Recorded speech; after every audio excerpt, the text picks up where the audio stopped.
To the degree that the human being is conscious, is aware, is present, has done the work on themselves to make the unconscious conscious and done their best to move through all those beliefs and stuff, conditioning we're carrying, and start to see it and kind of move through it, naturally release it, you get to have more consciousness, more awareness, more choice. And that's a beautiful gift to yourself and everyone who knows you. But, of course, it's only really a parent choice. You just have a little more wiggle room. It's still a parent choice, which is a nice, useful fiction.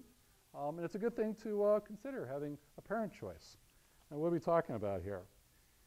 Well, an author, Ernie Pecci, made it very clear. He observed this, that it's your will which decides the direction your ego will go. What will is he talking about?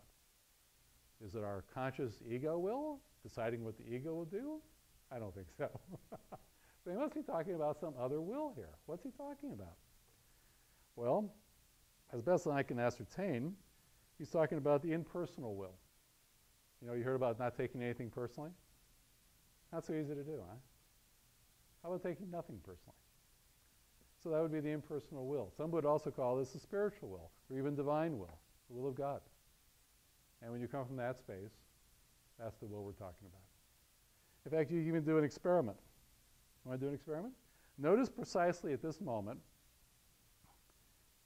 where you place your life and your attention, which is kind of being aware of awareness itself. Notice where you place your life and your attention at this moment in your life. Y'all doing that? That is the will I'm talking about. That's it. Pretty under the radar, isn't it? Pretty under the radar. Another illusion we're not exactly aware of. That's the will I'm talking about. That's the will Ernie's talking about. That's the will all those spiritual sages throughout time are talking about, all the mystics. That's what they're talking about, as far as I can ascertain. And so, given these four major factors that compromise even gut, operating out of real choice, what remains, you could say, was described perfectly in a book title by Paul Václavic about 30 years ago or so. He said this, he said, the situation is hopeless, but not serious. It's hopeless, but it's not serious. So, you could look upon it, these bodies and these beings, as mind-body instruments, and some sages like Nisargadatta Maharaj and Ramesh Balkazar and others talk about mind-body instruments. And in this notion that we're an instrument, you might say, of life, of experiences, whether they be of separation or oneness, whether it be of emptiness or fullness, whether it be of disconnection or of bonding. We are these instruments. So in a way you could say divinity is living us. Right? This is that expression divinity is taking as we place our attention where we place ourselves in life, right? To have the experience we're here to have. Teilhard de Chardin, a wonderful writer, way ahead of himself in so many ways, said this. He said, we're not human beings having a spiritual experience. We're spiritual beings having a human experience. So the book I finished, I didn't write. It wrote me. I was simply willing to have it come through me. And that's how it really works, as far as I can tell, the best I can discern. So it's very useful to consider apparent choice, the self or will that makes the limited apparent choice. You can either blithely listen and blindly believe and automatically follow the ego mind, or not. And it's the or not that's the most interesting part of that sentence, isn't it? Because the rest is just thrown human being doing what it typically does. And it's never been any different as far as we know, by the way, guys. We have 4,500 years of recorded time, going back about 12,000 years of references, right? And in modern form, we're looking at 1 to 2 million years, at least that's the current tally. As far as we know, through all that time, it's never been any different. People cannot get along any better than that they can today. There's as many wars as there were then as there are today. Nothing has changed. We haven't gone a millimeter. You know how small a millimeter is? It's like barely seeable. not an entire millimeter on the yardstick of conscious development, psychological and spiritual evolution and growth. And that's not a slap at humankind. It's just something that's been so under the radar, so in a gazillion different disguises that we've never even spotted it. Not one article, right, in the popular press. Not one. It's interesting. In my entire lifetime, not one. Not one. Incredible.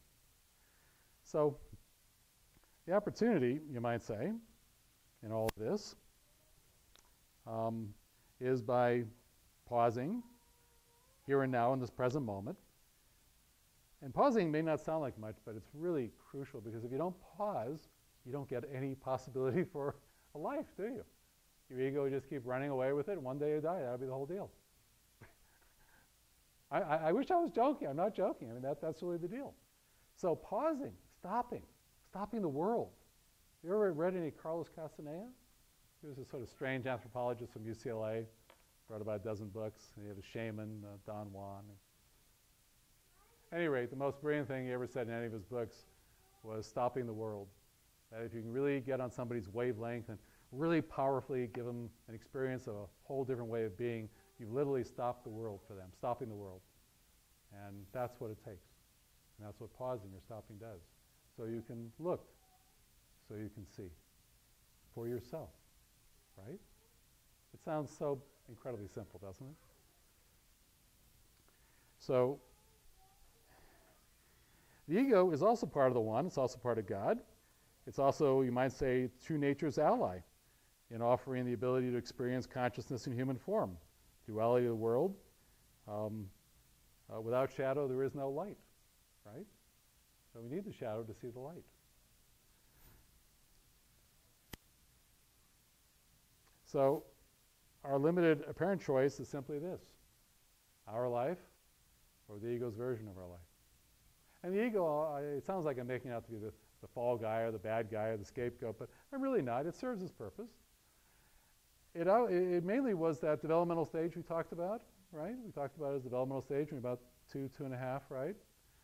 And the way I figure it, I don't know any of this to be true, but that's my speculation, is that what the sages and mystics throughout all time did was somewhere around late adolescence until about mid-late 20s, sometimes later, they kind of said, well, gee, I don't need that. And they shed it like a snake sheds its skin, you know? And you never see snakes going back into the skin they shed, do you? That would never happen, right? That'd be a dumb snake. I don't think that would ever happen. I've never seen it. I can't imagine. And so what they did was they outgrew it as a developmental stage. They didn't need it anymore. And all that was left was this direct experience of life itself in the present moment. That's all they did. It doesn't even sound all that brilliant, actually, does it? It sounds like it's actually available for every one of us. The truth is, it is. Absolutely available.